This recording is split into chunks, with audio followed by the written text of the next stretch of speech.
This is an unofficial, fan-made audiobook. All original stories are owned by Wizards of the Coast. If you are enjoying these stories, please consider subscribing to my Patreon over at patreon.com/voxoraculum for some special patron-exclusive content. Thanks. On with the story. Wrenn used to think that no matter where she went, she'd always be home. Hard to argue otherwise for dryads. So often, home meant a tree they'd never leave. For her, things are a little more complicated. The trees with which she's bonded cannot survive the process for long, and she herself has matters to attend to all over the multiverse. But she remained convinced that, no matter where in the multiverse she ended up, she'd never be far from another place to live. Until she arrived on New Phyrexia. In all her days, she could never have imagined a place like this, scoured of all natural life, at once deathly quiet and filled with the artificial chittering of machines. If you asked any dryad to imagine their worst nightmare, they'd speak of a place like this. Wrenn hates it here. And she hates, most of all, that this is where she is going to die. It isn't dying that scares her. Unlike Chandra, who carries Wrenn's frail head and torso toward the evasion tree, Wrenn isn't afraid of the spears and barbs the Phyrexians unleash in their direction. The gouts of flame and molten ore that fire over her shoulder, some from Chandra, some from Koth, do not frighten her either. If anything, she wishes she could join them. But she hardly has the strength to keep the fires inside of herself at bay. Using them against others would jeopardize everything they've come here to do. That is what truly frightens Wrenn. The possibility that she may not be able to do what everyone is relying upon her to do. The invasion tree does not sing to her anymore. He hasn't said a word the entire time she's been here. Not even earlier, when she nearly managed to graft herself onto him. If it rejects her, then they have no way of controlling him. No way of reaching to Fairy. No way of stopping this onslaught. And they will need Teferi if they are to stop any of this. Of that, Wrenn is certain. From here, jostling with each step, she can see the coming onslaught. Thousands of Phyrexians, with thousands more being assembled on the spot. Metal shines on each, not in the way of a knight's gallant armor, but in the way of churning forges and shining needles.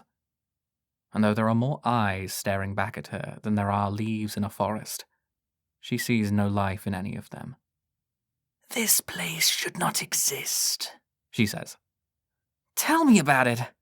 Chandra incinerates a spear before it can hit them. "We just have to hold on a little longer."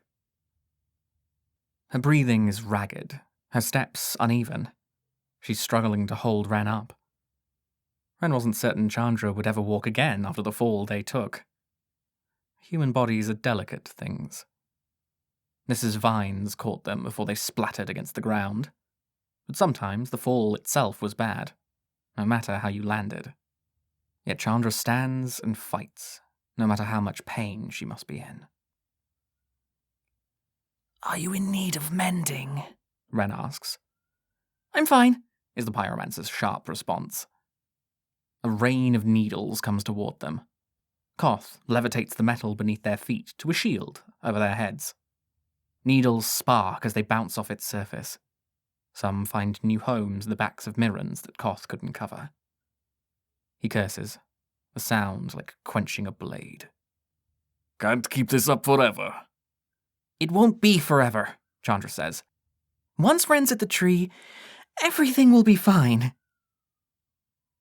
Except that it will take time to graft onto the tree, to speak with it, to search for her old friend. Except that it will take time to graft onto the tree, to speak with it, to search for her old friend. And that's supposing she's able to do any of that at all. Will this body of hers hold out long enough? There's so little left of her. Chandra is clutching her like a wayward pet. In the face of the invasion tree's mighty form, she's less than an acorn. If there were others, if she had her sisters with her, maybe. A scream tears her from her thoughts. Wrenn comes back to reality and sees a sharp tendril shoot through the air over Chandra's shoulder. The scream's coming from up ahead. The other end of the tendril's gone clean through Malira's stomach. "You should have taken our offer," comes a familiar voice. Nissa. A barbed vine slices straight toward them. Chandra sucks in a breath. The fireball she sends back at Nissa flickers and fades midway through. She curses, and, in an act of desperation, rolls to avoid the impact. Barbs pierce the ground like spears, standing just as tall as any of the warriors. If one of those had pierced them... "Got your back!" Koth shouts. He flings a craggy boulder at Nissa. One of her slicing vines splits it in two, then throws both halves back at the rebels. Chandra burns one in midair, groaning with the effort. Her shaky breathing's becoming a rattle. Wrenn wishes there was more she could do to help, but staying awake and keeping herself alive will have to do. A couple dozen Mirrans are all that remain of the fighting force, and the only ones in the way of Nissa's unstoppable charge. As Chandra makes a break for the tree, Koth, Malira, and the others cover their escape. Hard enough when it was only Phyrexian soldiers with which they had to contend. Near impossible in the face of a killing machine like Nissa. Vines and blades alike slice through flesh as easily as paper. "Koth!" shouts Malira. Blood spills like sap into the hand she's using to cup her wound. "Koth, we need a barricade!" He glances over toward her. Even Wrenn can read the concern on his face. "Coming up. Chandra, you're going to have to bolt." Got it. Koth drives a fist into the platform. Orange flares throughout his form. Metal groans up and grows, forming a barrier to stop Nissa's approach. But it's not done growing yet, and Nissa isn't going to take this lightly. She stalks toward them, lifting high above the surface of the bridge on a tangle of cable-like roots. Copper branches pierce the bodies of those that stand before her, Phyrexian and Mirran alike. One of her steps is 3 of anyone else's. Though Chandra is running as fast as she can, there's no way she'll be able to evade all of Nissa's questing strikes. If Chandra wanted, she could melt those roots in place, send her crumpling to the ground. But Chandra hasn't looked over her shoulder since Nissa appeared. You don't want to hurt her, do you? Wrenn asks. Chandra says nothing. I understand. It's difficult with friends. But you aren't really hurting her. I'm certain she'd never want to hurt you. So isn't keeping her from doing that exactly what she'd want you to do? Chandra clenches her jaw. Wrenn? Yes. It isn't that... Before Chandra can finish, she's torn backward. Wrenn tumbles from her grip, landing on the cold metal bridge in time to see Chandra dangling high above, Nissa lifting her by the ankle with a long, brassy root. One of the Mirrans catches Wrenn and keeps running. "Get her to the tree! Keep her moving!" Koth shouts. He, too, has turned his attention to fighting off Nissa. This Mirran only gets a few steps further before one of Nissa's spears nails them in place. They hurl Wrenn through the air. 2 of his comrades look on in horror, but a third has the presence of mind to catch Wrenn and keep her going. From hand to hand she passes, tossed through the air to keep her out of Phyrexian clutches. The Phyrexians think humans know little of unity, but Wrenn knows otherwise. By the time she makes it to Malira's arms, Wrenn's nearly to the invasion tree, and Chandra's still in the air. Still with us? Malira rasps. I am, but... Wrenn says. I can't do this on my own. I need Chandra's help. I'm sorry, but I don't think you're going to get it, says Melira. How is she running, wounded as she is? A pang of guilt shoots through the Dryad. There's too much resting on this to stop, but... We told you, says Nissa. Her booming voice carries all the way up to the platform. We warned you that this would never work. Vines wrap around Chandra's throat. Wrenn feels them too, as Melira helps her up onto the observation platform.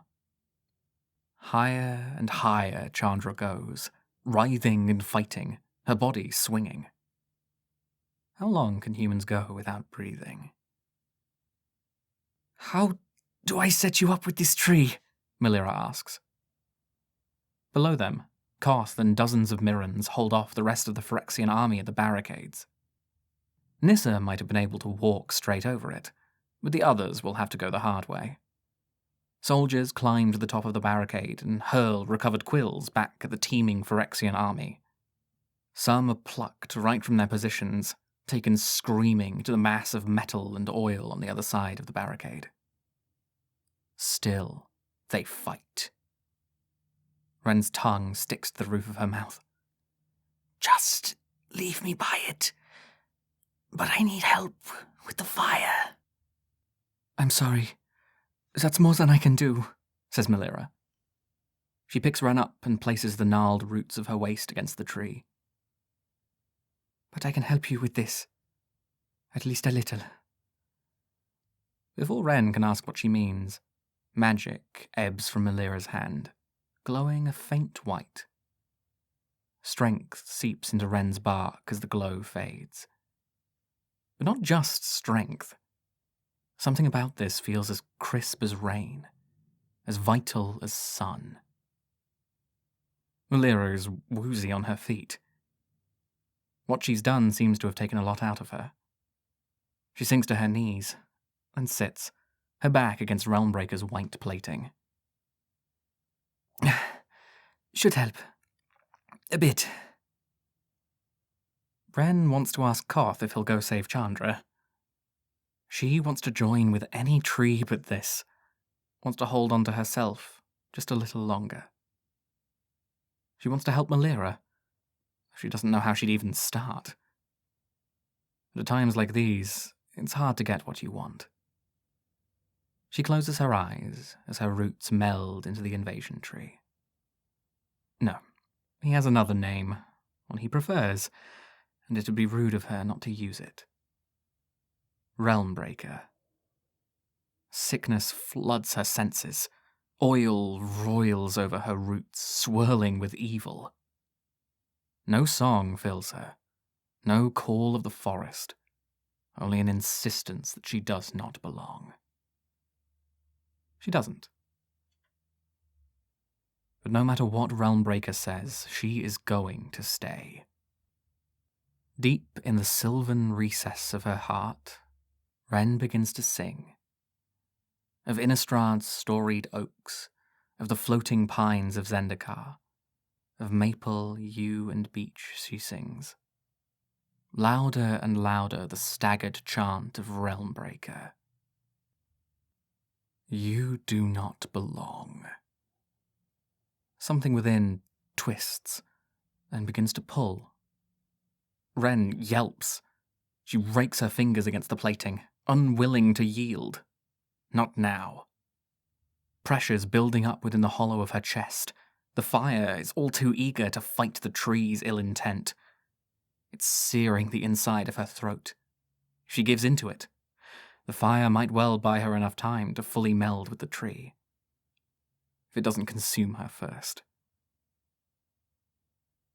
But that won't work. There's too much hunger. The fire, Realmbreaker, there is hunger on both sides, and she dangles between the two predators. All of this is starting to hurt. Chandra would know what to do. She could speak fire. Calm it down, direct it, tell it where it needs to go, keep it from burning Wrenn as it burned Realmbreaker. But Chandra dangles above the bridge, and she too is about to die here. And there will be no one else to help. Wrenn clenches her jaw tight. You can burn, but only the things that aren't me, she thinks. Chandra said thinking it might help. A flare within her belly, the smell of burning oak. The 1,000 voices within Realmbreaker scream at once, but so too does Wrenn. How is the fire meant to tell the two apart? They are one and the same now. Already Realmbreaker's foulest thoughts echo within her own mind. They must spread. They must claim what is already claimed. They must wake the plane to the glories of New Phyrexia. Like a fungus gone mad, they continue their shouting, even as the fire consumes them. Even as it consumes her. Flames lick at her eyes. Wrenn opens them. There is something behind Nissa. Something in white. Gold flashes across her vision, so bright she mistakes it at first for the fire, but it soon fades. At the center is Nissa, the lights exploding from her mouth and eyes. The metal roots armoring her have gone white hot. The blow staggers her. She drops Chandra. What was... She sees it now. The angel catches Chandra and sets her on the platform. "Wrenn!" shouts Chandra, choking and rasping. "Are you still in there?" I am, Wrenn says. Realmbreaker is trying to convince her that there is no Wrenn, but she knows that's a lie. As long as the multiverse is still in danger, there is still a Wrenn. Chandra hacks and coughs, but she lays her hand on Wrenn's shoulder all the same. Wrenn can hear her breathing, even if her vision is starting to fade. "You're doing such a great job, Wrenn." Is she? Parts of her are starting to flicker to ash. "Do you remember what we talked about back on Dominaria?" Chandra's voice echoes in Wrenn's head. Everything goes hazy around them, spinning like a leaf on the wind. People are screaming. Someone's hurt. There's a war going on, only a few yards away, and... What was it Chandra said back then? like breathing. Behind her seared shut eyes, the colors start to swirl. Gold, red, green. That isn't helpful right now," Chandra says. She lays her hand on Wrenn's shoulder. Warmth blossoms in Wrenn's mind. Instead of lingering within Wrenn, the fires now flow from Realmbreaker to Chandra, stopping only briefly in between. "Fire is going to burn, no matter what you do. But you can't shape it if you try." It's easier to think without the fire in the way. Wrenn can focus on something more than the pain. She must shape the fire. It's a living thing, just like her roots. Like any growing sprout, it needs guidance. The landscape in her mind changes. Colors take shape. A twisting tree sprouts from red and gold, its branches burnished copper. An unseen wind stirs its leaves. Slowly, they're falling away, fading as they spiral. An endless lake of black oil surrounds the glowing tree. Bubbles rise and burst across its surface, each one a voice, each one pleading for Wrenn to join them. But she won't. Not yet. Within the boughs of her imagined tree is a girl. As she begins to sing, fire flows from her lips, spilling out into the black void in search of someone who will hear it. For what feels like an eternity, the song floats through the dark, until at last, impossibly, it hears something. Wrenn hears something. Faint, fading, the barest whisper of green against the darkness. But it is there. You can do this, Chandra's voice echoes. The battle echoes too. The crunch of metal on bone, Koth's shouted orders, the rumbling impact of some unseen munitions. She must focus to tune it all out. Wrenn sends her fires out. Normally, she'd let any sapling so shy take its time. Trees needed to come into their own. A dryad's job was to look after that process, to make them the best they could be. Finding this poor little soul now, grafting herself onto him, goes against everything she knows. She hopes that he will understand. The fires quest ever forward in search of that furtive trace of green. Black encroaches on the roots of the tree. But still the girl sings. Still she searches. Still she hopes the distant song will return. There. A sapling no larger than her hand, struggling against the darkness. How lonely, this delicate creation. How long has he been here in the dark? Cursed spots line its edges. What green remains is pale as sea foam. This is not a place meant for the living. As her mind reaches for him, as his song fills her ears, she shapes the fire once more. An incandescent forest springs from the oil, the burning path leading straight to the sapling. All around them, the oil begins to bubble, to churn. Join us. Bark that never breaks, leaves that never shed, a fire that never burns itself out. Join us, and you will be eternal. But Wrenn does not want to. And the sapling doesn't either, his song going shrill with fear. Chandra said the trick was to shape the fire. Very well. Wrenn will take a cue from the Mirrans outside.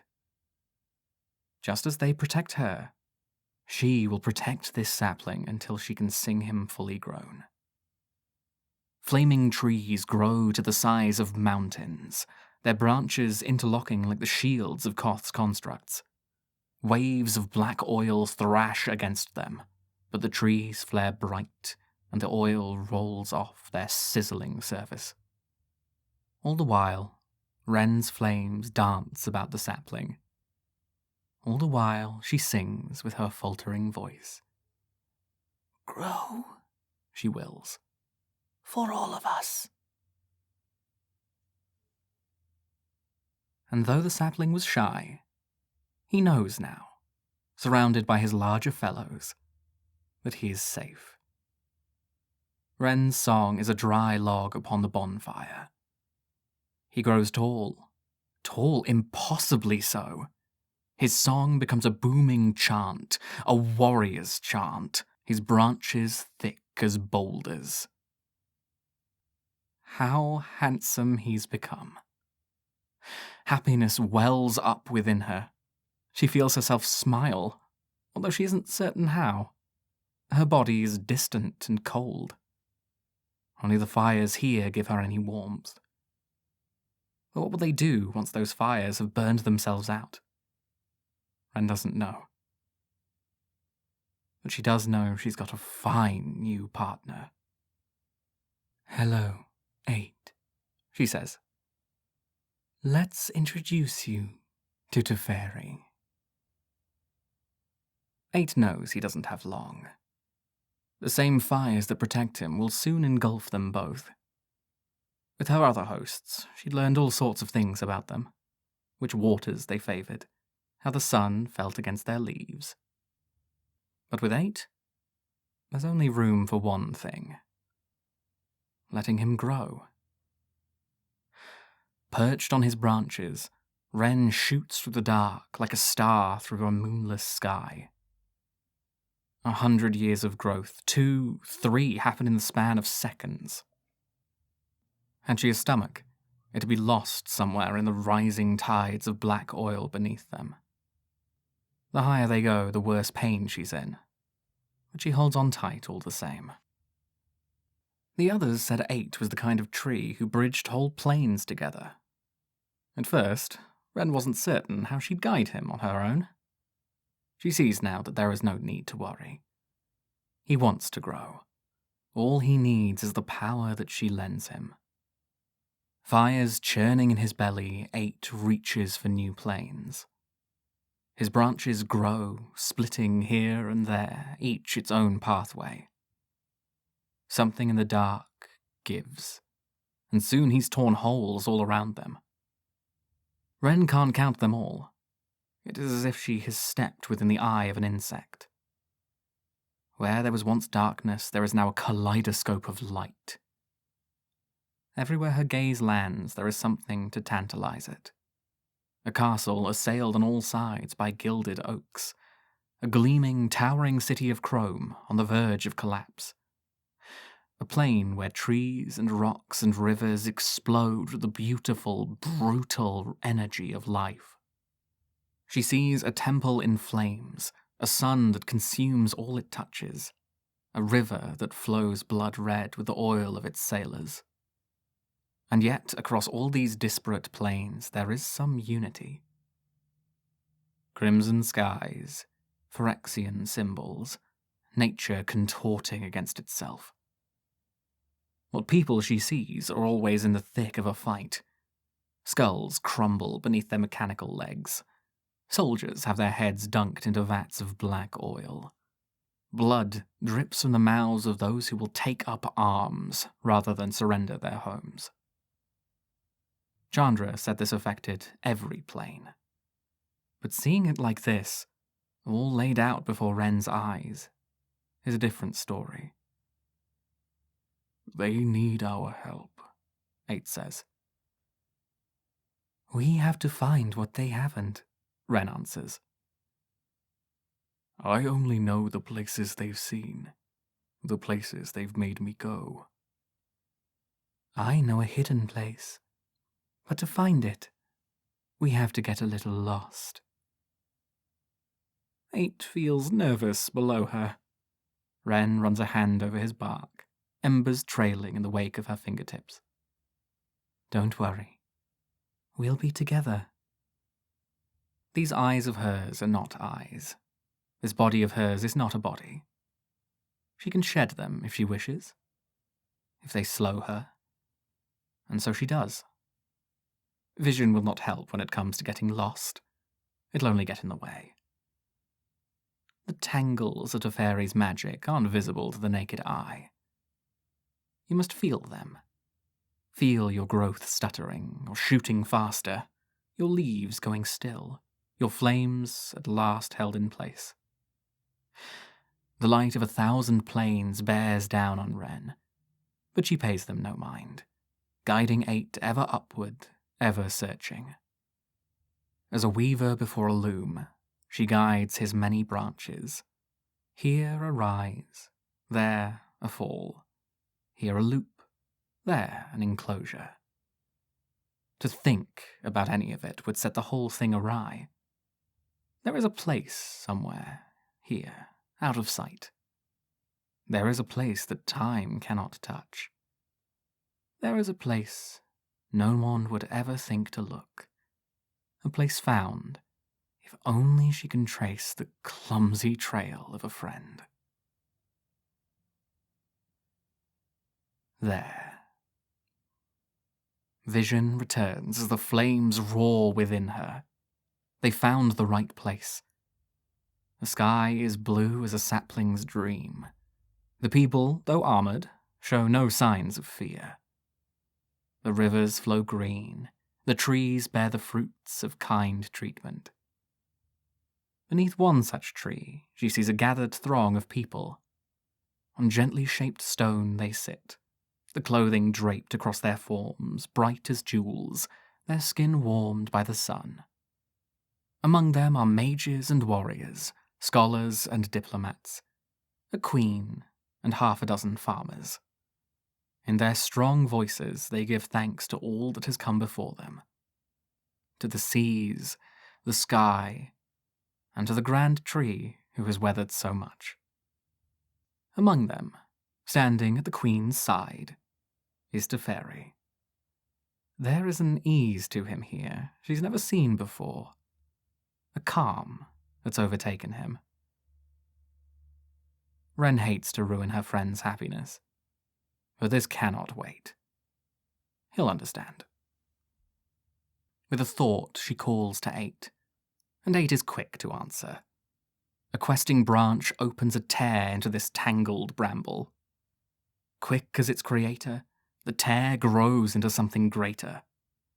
A portal, big enough for someone to walk through. Wrenn can't walk.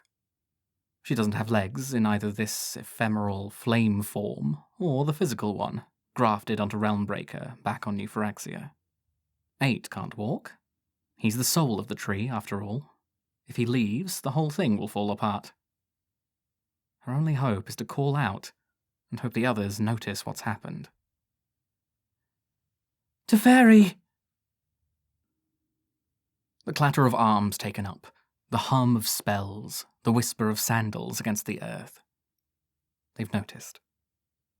Wonder makes its home in the observers, with dashes of caution and bravery. All faces turn toward the Queen and the man at her side. She, for her part, errs on the side of caution.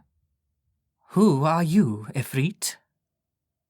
But Teferi lays a comforting hand on the Queen's shoulder. She's a friend of mine. He walks down the steps, stopping at the bottom to look back toward the Queen.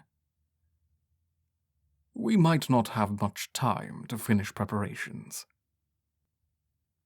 Bold of you to assume there is a threat we cannot face, the Queen answers. Her expression goes warm. Wrenn feels a pang of guilt. The Queen can't know what it is they're facing, but Wrenn must hope their help will be enough. Wrenn, you found me, Teferi says as he approaches the portal. The kindness and charm he wore around his companions fades a little. Wrenn's not good with faces, but even she knows concern when she sees it. I don't think we have time for reminiscing, do we? Something in her chest goes tight. Is it so obvious? She shakes her head. No. I'm sorry, we don't. Finding you was... You don't have to explain, Teferi says. Just tell me what I can do to help. For a second, she isn't there anymore. She's somewhere cold and dark and empty. When she returns, her chest feels even tighter. We need you on New Phyrexia. Everyone's fighting back, but there are so many of them, and so few of us. Any second now, they're going to overtake us. We need a great hero. She can see herself reflected into Teferi's eyes. All flame, no real body. It frightens her to think that she has no body, no solidity now. But a lot of things frighten her. And she isn't yet done. A great hero! I happen to be looking at one, he says. It took me decades to find this place, and you've done it in no time at all. Please, Wrenn creaks. Those words don't feel like they're suited to her. Teferi, there isn't much time. He nods in understanding. He reaches for her shoulder, only to draw it back when he remembers there are only flames to meet him. He turns toward the others. Again, she winks out of existence, Again, it is cold and dark, and 1,000 scabbards strapped to 1,000 waists, 1,000 spears rattling with movement, boots on the lush earth, war chants in the air. The tightness jumps to her throat. An entire army had amassed that time. Thousands of them. She'd just been talking with Teferi, and when had all these people arrived? How long does she still have? Not long enough. Not long enough at all. Wrenn presses her eyes shut. Think. If there won't be much left of her to physically join the fight, she must do whatever she can to help. And if the Phyrexians brought numbers, well, there are numbers here. Not so many as the enemy, but their bravery shone bright as their armor. Teferi's people could help. If she could bring them to the fight, that is. But that would be a mess. This place is hidden within the boughs of the tree itself. Letting Teferi slip through is easy enough. He was only a single leaf. The rest of the army would be a mess of vines springing out, tangling themselves among all the disparate planes she'd seen. It occurs to her then, as Teferi turns toward her, just what it is she has to do. You undo a tangle by moving through it. She and 8 could do the same here. If they tried, they could push the planes toward one another until New Phyrexia gave, and then leave this one in its place. Wrenn doesn't know where it'll go. 8 doesn't seem to either. All he offers is that it's someplace dark, someplace that isn't a place at all. And the two of them won't have long afterward. I'm all right with that, Wrenn says. At least we'll have each other. Warmth from 8. He's all right with it too. Teferi takes a step toward them, toward the portal. Wait, she says. Don't come alone. Bring your friends. Wrenn, the effort it'd take to do that. He starts. But she can't bear to do this if someone is going to tell her to stop. I know. But I want to do it. Please, bring as many as you can. I'll find some other way to live.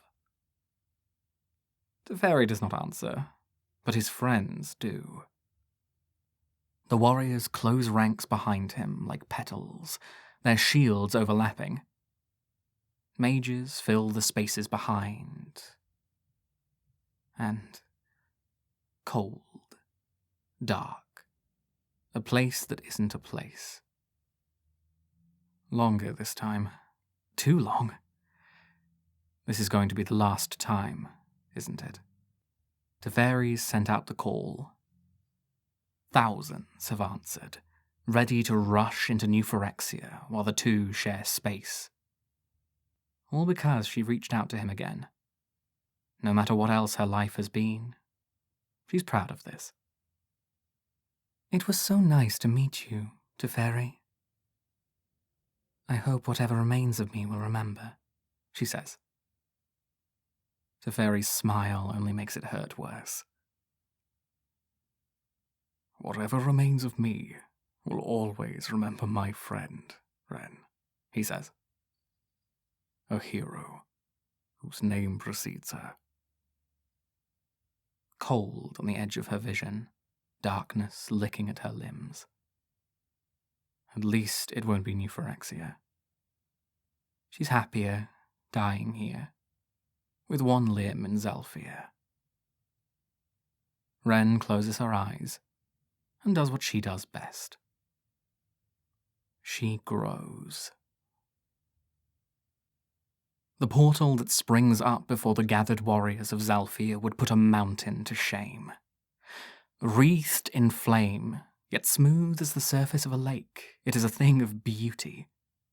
Yet the images reflected within are anything but. On the other side, there is only metal, Only blood, only the slick black oil of New Phyrexia. There are only a handful of people left behind a makeshift barricade. A man at the gates, fighting a numberless army with whatever he can find. A woman slumped near a tree, and a pyromancer at her side. Fighters hurling stones for want of better weapons. A golden angel beats back the Grand Praetor, but even her heavenly blade has grown weary. A war engine rolls to the walls. A single blow would see it toppled. In truth, they needn't even make the blow. The monstrosity flings the angel through the gate, and the force of this alone is enough to shatter them. The gathered armies of New Phyrexia pour through the gate and freeze, in confusion and horror. Ahead of them is a portal to a place lush and verdant, cultivated by careful hands and attentive hearts.